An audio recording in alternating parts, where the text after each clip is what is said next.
All right, so Illinois is now up 10 with a minute left. I feel confident enough to say that this game is probably over at this point. I bet UCLA minus 3.5. I think that bet's probably dead. And my daddy Brad really stuck it to me on that one. If you guys want that shirt, get to field68.shop. There's a guy wearing the daddy Brad shirt behind the bench, which is part of the reason why I'm so excited for this win right now. Let's talk about it. Assuming that Illinois is going to find what's the shirt Daddy Brad for? Why is it Daddy Brad? I don't remember why it happened, but Greg Waddell, who was one of the hosts on the Field of 68 and the Field of 12, is a Michigan fan, and at one point he said, I have to say that Brad Underwood is my father. He's my daddy Brad." And Illinois fans took that and ran with it. And now we've sold a whole bunch of shirts to Illinois fans, and there's a guy wearing one behind the bench right now as Illinois is picking up a win, assuming they're going to close this thing out against number 8 UCLA. Terrence Shannon. I want to start with this, okay? Terrence Shannon, 29, 8 for 9 from 3. They keep talking about how this dude woke up every day at 4:20 in the morning to get in the gym and shoot 1,000 threes at 4:45 in the morning. Like, that's kind of unnecessary, right? Like you can get the same amount of work in at waking up at like 6 or 6:30. Do you really need to wake up at 4:20 in the morning? Like, that's a little bit of overkill, right? That's I guess it depends on what he was doing the rest of the day, right? If he had class from like 9 to 9, then yeah, maybe. There's no way this dude was in class at Illinois come on, Robbie. The work at 2 p.m. is the same as the work at 4 a.m. Exactly. You don't have to get up at 4:20. What are we doing here? It was like a discipline type thing. Like, here's the thing. I know I went over to watch those guys practice. So they practice at 7 a.m. So he's getting his work in before practice starts. And then they have the rest of the day for class and everything after that. But when I was there at their practice, I went and I talked to Brad afterwards. I watched their team. I really thought Jaden Epps could be somebody that could really help them. He can score. He had a great day at practice that day. He scored the ball. And I went around to about 20 practices. It's what coaches, when you're in a transition year and you go around and watch people you think are good and respect and go, just try to learn and steal some things. And Terrence Shannon was the most dynamic athlete I saw at any of the college practices I went to. And I told Brad, I said, he should live at the foul line. Now he's shooting 10 free throws a game on the year, which is insane. Like four free throws a game is a good number. 6 is elite. We had Nick Stauskas at Michigan. He was Big Ten Player of the Year. He shot 6 free throws a game. That's elite. 10 is like out of this world. If he's going to do that and make threes, tell me what you're going to do to prepare for Terrence Shannon. Well, and in transition, he is just a nightmare because of those tools that you talked about, Coach. He's a big time player, and he's definitely added the jump shot to his game. Because I don't, not that he couldn't make a shot at Texas Tech from the perimeter, but not like this. I mean, going 8 of 9 from 3 in a game. I thought, who came in and impacted the game in a big way was Sincere Harris.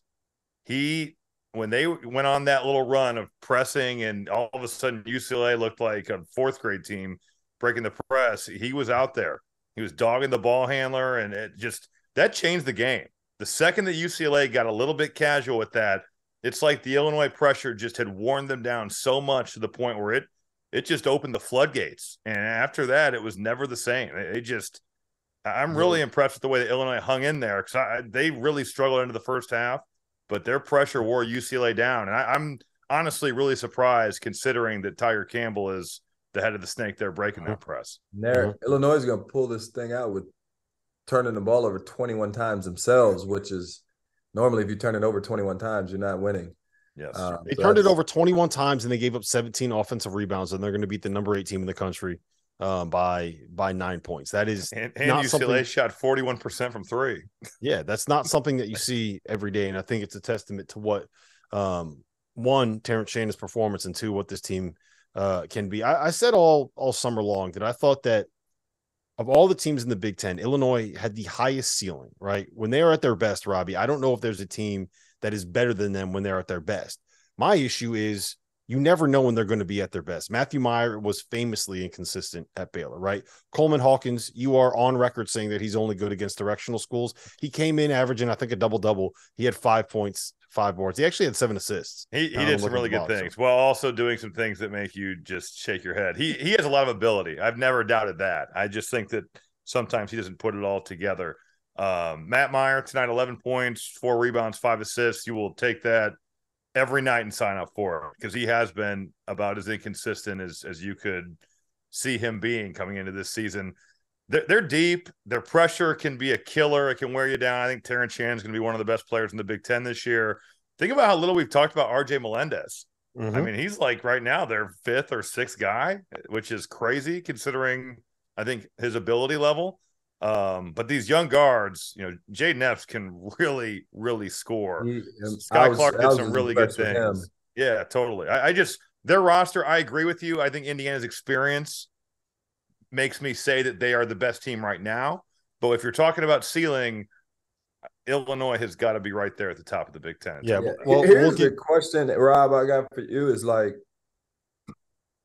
and when as basketball is played today, I think it comes down to versatility. So like what Illinois has, if you got a big guy, they can throw Dana Danger in there and he can battle. Mm-hmm. He can go down there and wrestle the bear. If you're mobile and small ball, they can put Coleman Hawkins in and they can play Terrence Shannon at the 4 and they can switch everything. They can put Ty Rodgers in the game.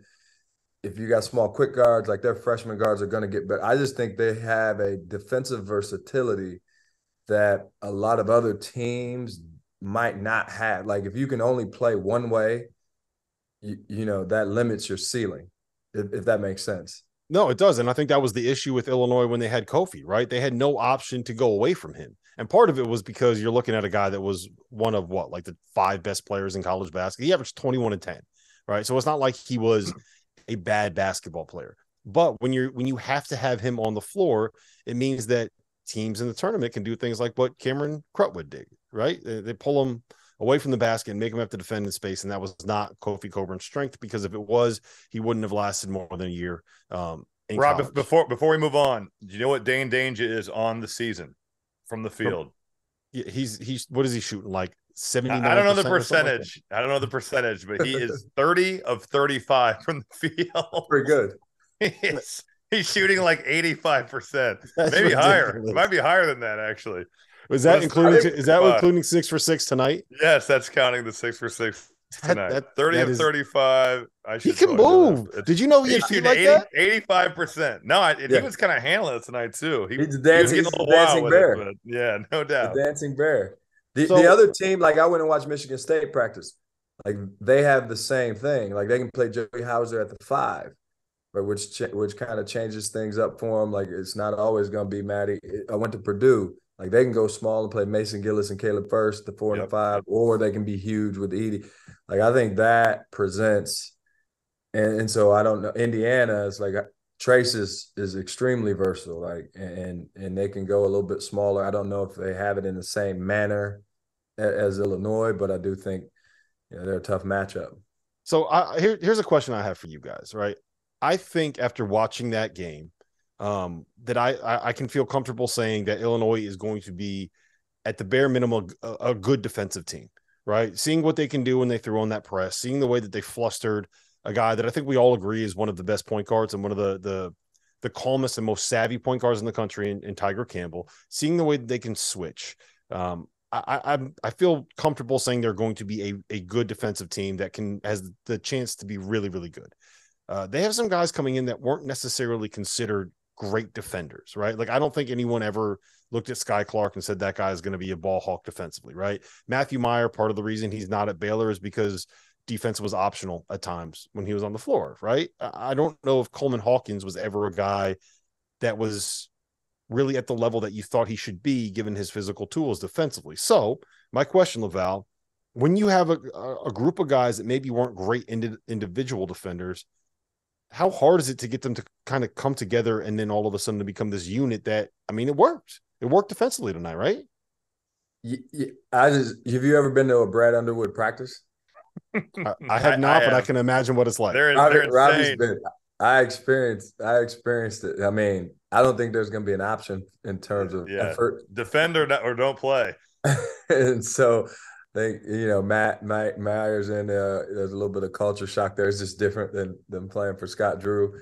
But I think like you look at Purdue, right, and they've got over the past few years, like when Robbie was there, they had defensive players and versatility, and and you came through with Rayfield Davis. Now that they've had more offensive players recently, I would say, in this year, even with Braden Smith, Foster Loyer, like those guys. But he's gonna challenge him, and so I just I know love that. that. By the way, Laval, I love that you basically just said that when Robbie Hummel was there, all Purdue had was good defensive players, and then he No, left. not all. That was good. All No, but just we were. I mean, you look at the defense. You had Lou efficiency Jack on the numbers. board. Like, it's hard to get the ball up the court against Lou Jack. Yeah, totally.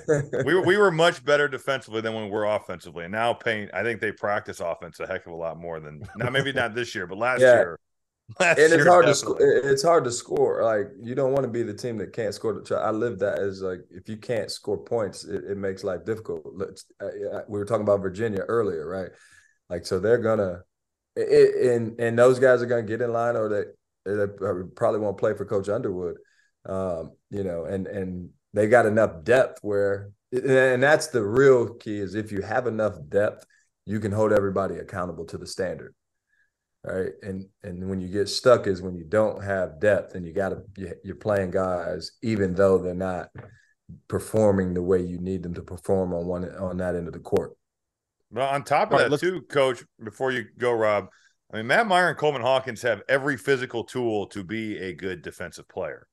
And Matt Meyer is really athletic. Coleman Hawkins is really athletic and really long. And I think when the standard of the team, if Terrence Shannon's your best player and he's setting the tone, hawking the ball and doing that, and when you have your coach, Brad Underwood, who's demanding you do it or you just don't play, you either move along with what's going on or you sit on the bench.